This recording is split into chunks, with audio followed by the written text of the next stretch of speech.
Je vois les comédiens, et je veux leur dire, si vous m'écoutez, arrêtez de jouer avec les dons de Dieu. Voilà, je vois des comédiens qui s'amusent, ils sont là, et puis ils vont mimer. Oh, je suis chrétien.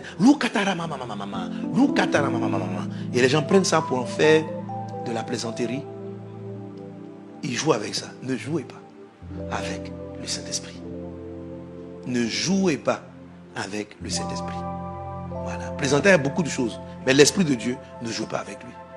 Ne jouez pas avec lui. S'il vous plaît. S'il vous plaît. Ok? S'il vous plaît. Il faut éviter ça. Voilà.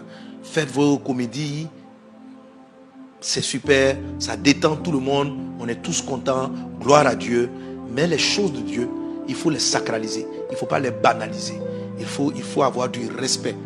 Amen. Et cela est valable pour nous qui sommes des chrétiens, des serviteurs de Dieu. Ne banalisons pas les choses que Dieu lui-même a rendues sacrées.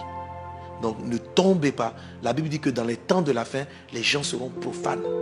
Ils vont profaner les choses de Dieu. Il faut faire très attention et ne tombez pas dans ce piège-là. Et vous, des comédiens, je sais que vous avez la crainte de Dieu.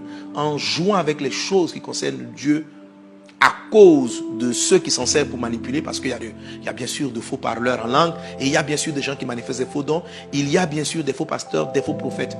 Dès l'instant qu'il y a quelque chose de valeureux, il y a son imitation qui est aussi dangereuse. Amen. Tu ne verras pas de fausses pièces de 5 francs. Tu sais pourquoi? Parce que 5 francs a très peu de valeur. Les gens vont pas aller se concentrer pour imiter 5 francs. Ok? Mais tu verras des faux billets de 10 000. Parce que plus une chose a de la valeur, plus on la copie. S'il y a beaucoup de faux pasteurs, c'est parce qu'il y a des vrais pasteurs et c'est parce que le message pastoral est très important. S'il y a beaucoup de faux prophètes, c'est parce qu'il y a de la vraie prophétie et que la prophétie est importante. C'est ce qui est important qui est copié. Il y a des copies de l'or, il y a des copies d'argent, il y a des copies de diamants. Mais il n'y a pas de copie de cailloux.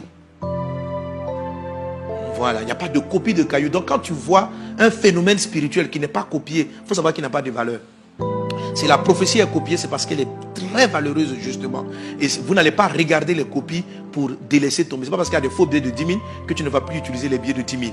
Bien sûr, tu en as besoin. Que Dieu te bénisse abondamment. Donc, fais